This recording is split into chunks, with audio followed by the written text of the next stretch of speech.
بسم اللہ الرحمن الرحیم۔ السلام علیکم ورحمۃ اللہ وبرکاتہ۔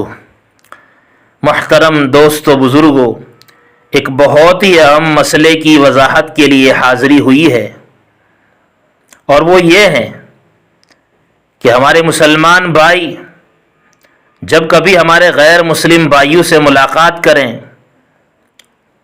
روبرو آمنا سامنا ہو یا آفس پر جانا ہو یا ٹیلی فون سے بات چیت ہو، تو آیا ایک مسلمان اپنے غیر مسلم بھائی سے ملاقات کے موقع پر نمستے یا نمسکار جیسے الفاظ بول سکتا ہے یا نہیں؟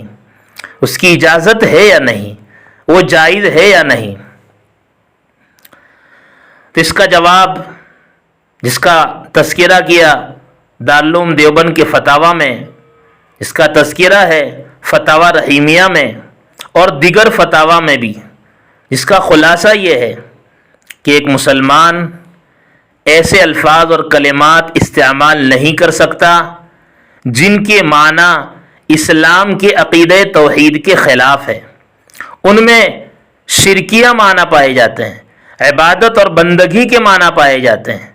اسی طرح ایسے کلمات اور الفاظ بھی استعمال کرنے کی اجازت نہیں جو ہمارے غیر مسلم بھائیوں کے مذہب کی پہچان ہے، ان کا کلچر ہے، ان کی تہذیب ہے۔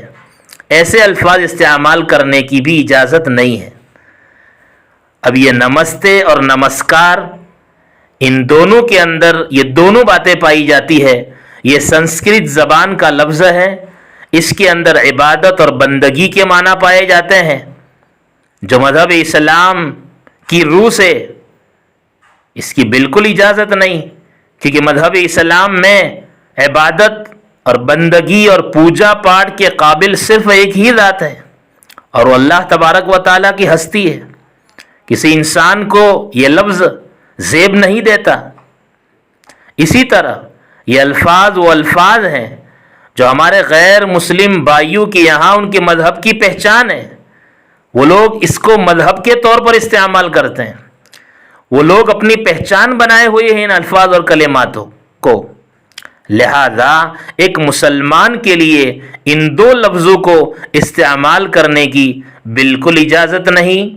ہاں، وہ الفاظ جو معاشرتی ہے، یعنی ان میں اسلام کے عقیدہ توحید کے خلاف کوئی معنی نہیں پائے جاتے، ان کے معنی ٹھیک ہے، یا وہ الفاظ ایسے ہیں کہ جو ہمارے غیر مسلم بھائیوں کے مذہب کی پہچان بھی نہیں ہے، جیسے آداب عرض، good morning, good evening, good afternoon, اس قسم کے جو الفاظ ہیں کہ جن میں نہ اسلام کے عقیدہ توحید کے خلاف کوئی معنی پائے جاتے ہیں، اور نہ یہ کلمات وہ ہیں جو صرف غیر مسلم مذہب کے طور پر استعمال کرتے ہو اور ان کے مذہب کی پہچان ہو، ایسا بھی نہیں۔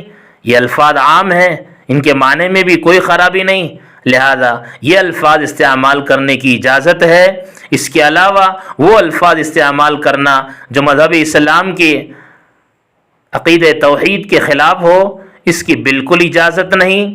مسلمان غیر مسلم بھائیوں کے ساتھ یقیناً رہیں گے، اپنے روابط اور تعلقات برقرار رکھیں گے، لیکن اس بات کی ہمیں بہت نگرانی اور خبر رکھنی ہوگی کہ ہمارے عقائد نہ چھوٹنے پائے، ہمارا جو اصلی سرمایہ ہے وہ ہمارے ہاتھ سے جانے نہ پائے۔ بزرگوں، اسی پر آخرت کی کامیابی کا دار و مدار ہے۔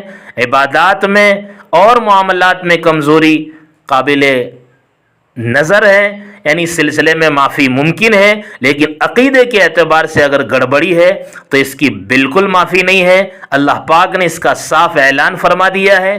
اب چاہے ان الفاظ کے معنی ہمیں پتہ ہو یا نہ ہو، جانے انجانے میں ہم ان الفاظ کو استعمال کرتے رہیں، بالکل ہمیں اس بات کی اجازت نہیں ہے۔ لہذا ہم چوکنا ہو جائیں اور اپنی زندگی کے رخ کو صحیح کرنے والے بنیں، اور ہم اس بات کو زیادہ سے زیادہ پھیلائیں، اور جہاں کہیں بھی ہمیں اپنے کسی مسلمان بھائی کے بارے میں ان الفاظ کو استعمال کرنے کی ہمیں بات معلوم ہو تو ہم کم سے کم اس کے سامنے اس بات کو ہم پیش کرنے والے بنیں، اور ہمارے مسلمان بھائیوں کے عقائد کی ہم حفاظت کریں۔ اللہ پاک مجھے اور آپ سبھی حضرات کو ان باتوں پر عمل کی توفیق عطا فرمائے، آمین یا رب العالمین۔